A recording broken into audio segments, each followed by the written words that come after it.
Well, hello everybody and happy November 1st.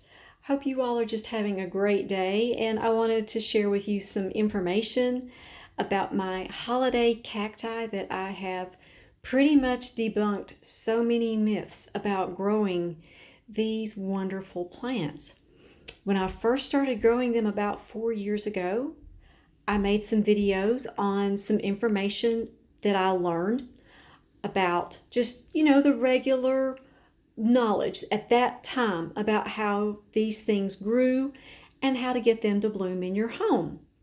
And so I put them on a very like a regimented pattern, month by month. This is what I'm going to do in January, and this is what I'm going to do in February. And I got pretty good results the next year, pretty good. And then I got this gigantic, beautiful Thanksgiving cactus about 2.5 years ago from a friend of mine. Was asking him how in the world he cared for this beautiful plant. And when he told me, I was very surprised. So I thought I'm going to try it his way and see what happens. So that night I also called my sister, who has been growing these for probably about as long as I have. And she told me, the regimented plan that you have for your holiday cactus, she said, I just don't do that. And I said, well, what do you do? She said, I take care of it pretty much the same all the time. She said, I just can't keep up with that pattern that you do. She showed me some pictures of hers. Wow, hers were doing great. And I thought, well, let's experiment. Let's see if this pattern, regimented pattern that I've been going through, such as, you don't water in October and then you start watering sparingly in November, all these things. Let's just see if I go ahead and water them regularly, consistently through the entire year. Let's just see what happens. Well, I'll tell you what happened. Last year, the plant that you're seeing right now started budding December 1st. We had some cooler weather here in September than we did the year before. So that's the reason why there's buds on this one on November 1st. Or it could be the seaweed extract that I've been giving it as well. But it bloomed until April. I had blooms on this plant for so long that it was just amazing. It bloomed better, and it didn't go through that period of just kind of looking scraggly and depleted after it quit blooming. It just perked right up, started growing new leaves, and that's what I've done this year as well. I did not do that pattern that I had read about from the very beginning that you had to do. What causes these to start budding is, number one, the shorter amount of daylight that they receive. That clues them in. Okay, we're starting in on that time of the year. Get ready to start budding. And also some of the cooler weather at night, which, like I said, in September, we did have this year. So the next question is, what have I been doing with these throughout the year? I will tell you. Okay, they get the same fertilizer that my orchids get. As a matter of fact, what runs off of my orchids is what I actually water these with.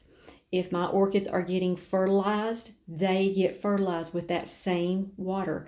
I don't ever throw out my fertilizer water that drains away from my orchids. I use it on these plants, and they have just done so well.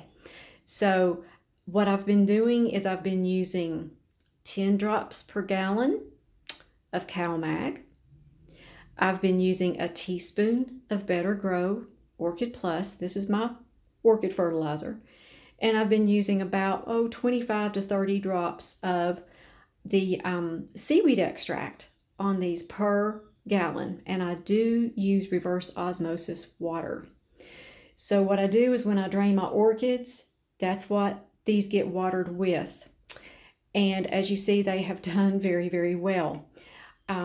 I have not gone on that monthly, changing of the schedule like I was. I water these very well in the summer.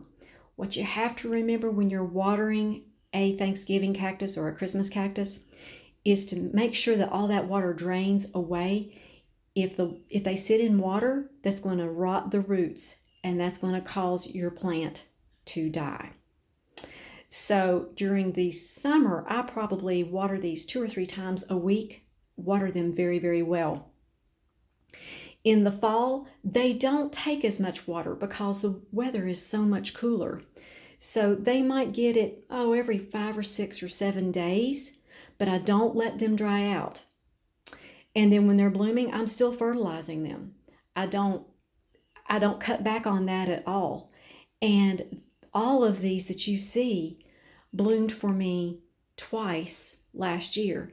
The one in the center here is the pink one, I believe. The buds look very, very white on these plants, and then all of a sudden when it blooms it turns pink, and there's the white one. So you can see how they have grown and how they're budding and just doing very, very well. So I've kept these on the same schedule, the same watering and fertilizing schedule that I have with my orchids. 1 week they get the fertilizer that I just discussed with you with the CalMag and the seaweed extract. The next time they just get water with CalMag. And if there's some seaweed extract in there, that's fine too. So they're getting every other watering, they're getting fertilized. In the winter, they don't really need to be watered quite as much. You'll notice they just don't need as much. You'll start watering them and all of a sudden it's going to pour out the bottom, into their dish. But I'd say that I water them thoroughly about once a week in the wintertime. And then in the springtime, I start back with 2 or 3 waterings every single week. I water them very well. When they start growing, they require a lot of water, or these end leaves here, they will just kind of pucker up and shrivel, and you don't want that. But after these bloomed last year, they didn't look tired. They didn't look like they were going through, I guess, what you would call bloom fatigue. They just perked right up and they started growing new leaves immediately, which was much better than when I was keeping that rigid monthly schedule. So even though there is a difference between the summer watering routine and the winter watering routine, you'll find that's probably true for most of your houseplants, unless your heat is on through the winter. That can dry them out a little bit more. But when the cooler weather starts, you're going to notice it doesn't require, these don't require watering 2 or 3 times a week because they're really not in active growth. But right now, while they're in bud, for instance, this is November, I will be watering these about twice a week.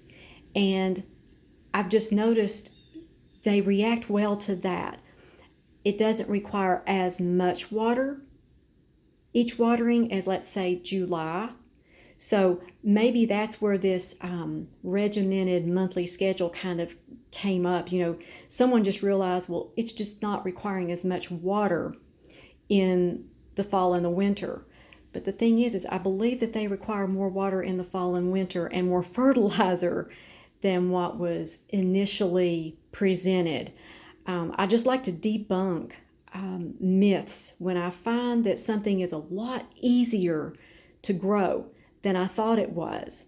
And when you adjust it and you get even a better result, then I'm a full believer in just changing over what you're doing for the health of your plant and also for the ease of the grower.